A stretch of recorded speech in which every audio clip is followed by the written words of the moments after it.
Hello बच्चों, स्वागत है आपका हमारे यूट्यूब चैनल हिंदी साहित्य में। बच्चों, आज हम आप लोगों को प्रवक्ता पीजीटी टीजीटी के बारे में कुछ बताने जा रहे हैं। तब तक आइए हम आप लोगों को बताने चल रहे हैं। तो चलिए देखते हैं बच्चों। तो चलिए देखते हैं बच्चों कौन सा क्वेश्चन है। 31 क्वेश्चन है, काव्य के प्रमुख भेद कितने हैं? तो काव्य के 2 प्रमुख भेद हैं। अगला क्वेश्चन है, काव्य के भेद कौन से हैं? तो काव्य के भेद कौन से हैं? श्रव्य है और दृश्य है। ये दोनों काव्य के भेद हैं। अगला क्वेश्चन है, रंगमंच पर अभिनीत विधा क्या है? रंगमंच पर किसे अभिनीत किया जाता है? तो नाटक को रंगमंच पर अभिनीत किया जाता है। अगला क्वेश्चन है, श्रव्य काव्य के अंतर्गत आते हैं। कौन कौन से आते हैं? क्या क्या आते हैं?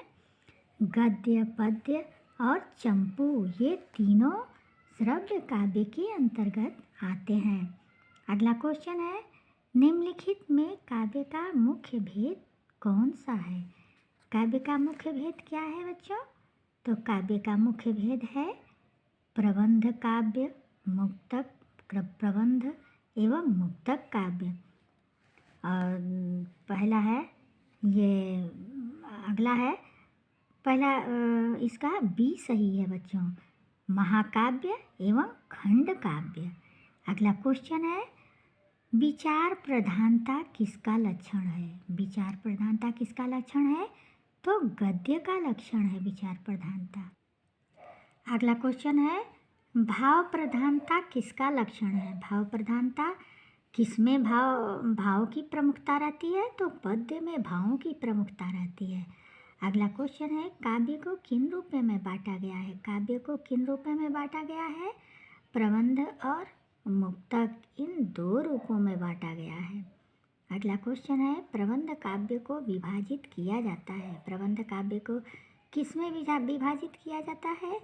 तो खंड काव्य, पहला महाकाव्य और खंड काव्य, इन दोनों में जो है प्रबंध काव्य को विभाजित किया जाता है।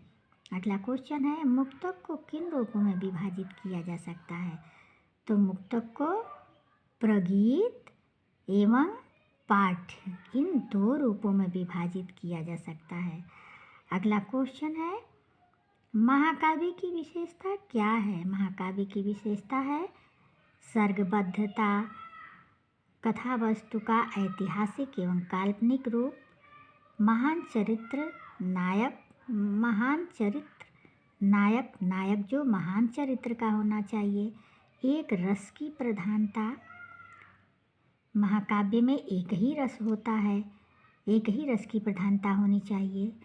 तीसरा है, उद्देश्य की शीघ्र परिणति एवं पुरुषार्थ चतुष्टय, ये सारे जो है महाकाव्य की विशेषता है। अगला क्वेश्चन है, महाकाव्य में अगला क्वेश्चन है, महाकाव्य में उदात्त भाव को प्रमुखता दी है। किसने दी है? डॉक्टर नगेंद्र ने दी है। अगला क्वेश्चन है, खंड काव्य में लक्षण नहीं है। खंड काव्य में कौन से लक्षण नहीं है? नायक के जीवन का संपूर्ण चित्रण खंड काव्य में नहीं होता है। अगला क्वेश्चन है, इसमें तो रस के ऐसे छींटे पड़ते हैं जिनसे हृदय कलिका थोड़ी देर के लिए खिल उठती है। उक्त पंक्ति किसके संदर्भ में है? तो उक्त पंक्ति मुक्तक काव्य है। और ये पंक्ति किसकी है? रामचंद्र शुक्ल की है। किसके विषय में है? तो मुक्तक काव्य के विषय में है और रामचंद्र शुक्ल ने कहा है। प्रबंध काव्य यदि विस्तृत बनस्थली तो मुक्तक एक चुना हुआ गुलदस्ता है। ये भाव किसके द्वारा किसके लिए है? तो ये भाव है किसका भाव है? ये रामचंद्र शुक्ल का है और मुक्तक काव्य के विषय में है। अगला क्वेश्चन है, निम्न रचनाओं में से कौन सी रचना महाकाव्य है? तो इसमें से उर्वशी महाकाव्य। तो बच्चों, आज हम अपनी वाणी को यहीं विराम दे रहे हैं। अगले क्लास में मैं फिर आऊँगी। तब तक के लिए धन्यवाद।